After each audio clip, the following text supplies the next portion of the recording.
Hi everybody, welcome back to another video of Archi Diaries. If you haven't already, I would highly recommend you check out the other videos on this channel, just so you get an idea and sense of context behind this project so far. So this is week 4. The direction for this week was mainly to look at Persian carpets, the design and the patterns that involve creating these carpets. I know it's kind of slightly deviated from looking at Mughal Paradise Gardens, but I think it's on a really strong track so far. I've also been kind of MIA from Instagram, so I'm hoping that this video makes up for that. So I'll start off with what I've been working on this week. This is a very crude collage and photoshopped image of my sketch overlaid on top of various carpet designs that I found on the internet, a sort of water element and a kind of like frame around this. So the main idea behind this is that I wanted to look more into what makes a Persian carpet kind of like a carpet, a carpet design, and an interesting sort of thing to look at. And I was interested in this idea that obviously each pattern, each thread means something. So I wanted to look more into the symbolism behind these patterns and how maybe I could recreate these or equate these to modern day equivalents. So I started to kind of like really magnify into the different designs of carpets.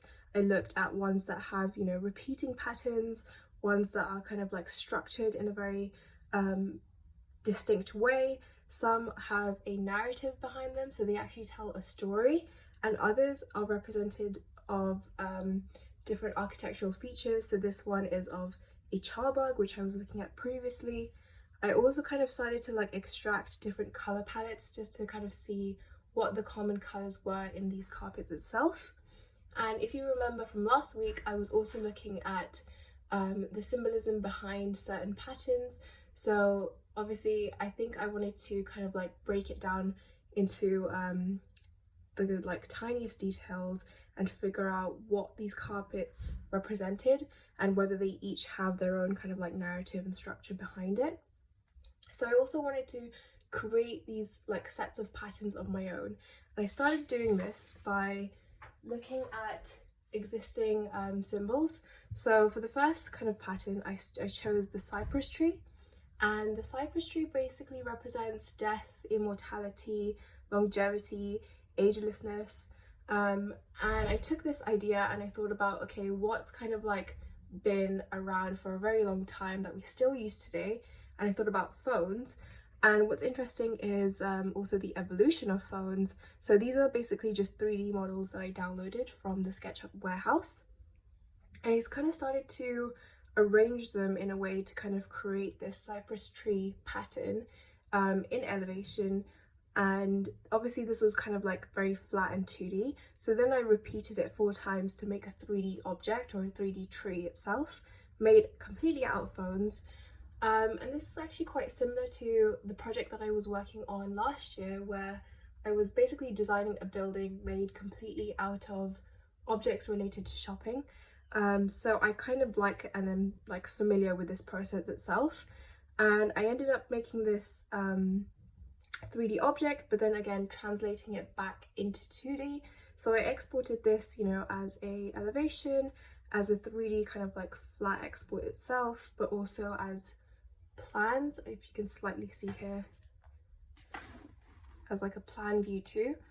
And then what I did was played around with this in Photoshop to then create various like pattern sets of my own.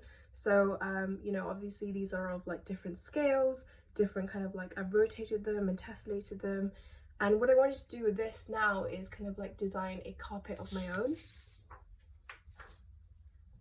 So this is basically another collage, but it includes a lot more elements that I've designed. And I basically tried to make sure that the color palette itself was very sort of seamless almost, so that everything looked very cohesive.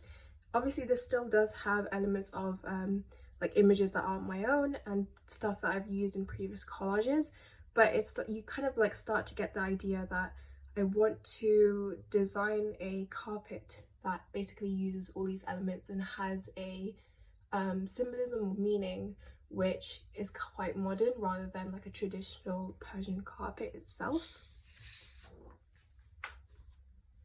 And then I repeated the same kind of process with another pattern, which is the Herati pattern, and that basically represents power.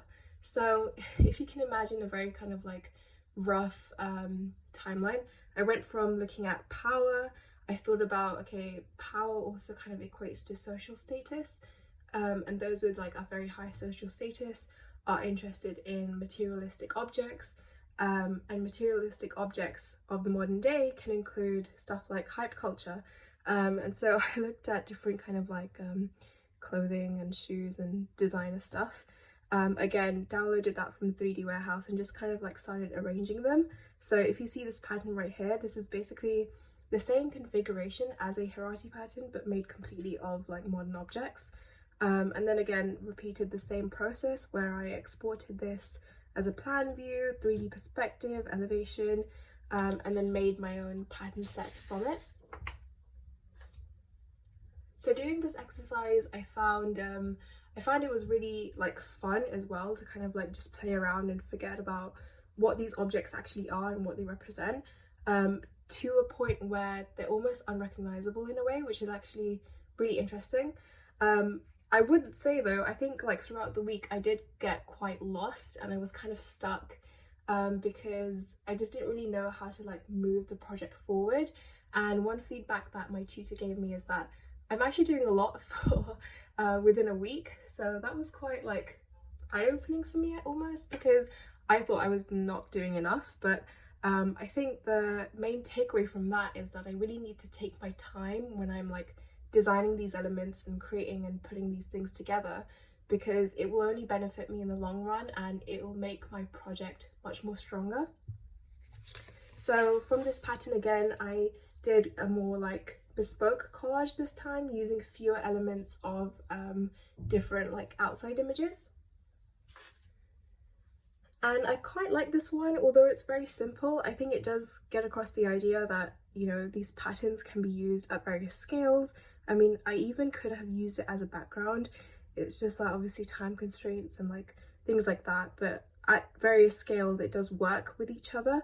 And I think for next week I'm also going to try and like iterate the patterns that I've already created, maybe make a few more, but also like really think about the level of detail and scale and whether these objects would actually be able to manifest themselves in real life. And then basically I finished off by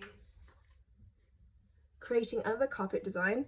This one is actually based more on like the general structure of a Persian carpet, because in my previous video, if you've seen, I talked about how they usually have like a guard border, inner border, kind of like secondary fill, and they have like a medallion in the middle.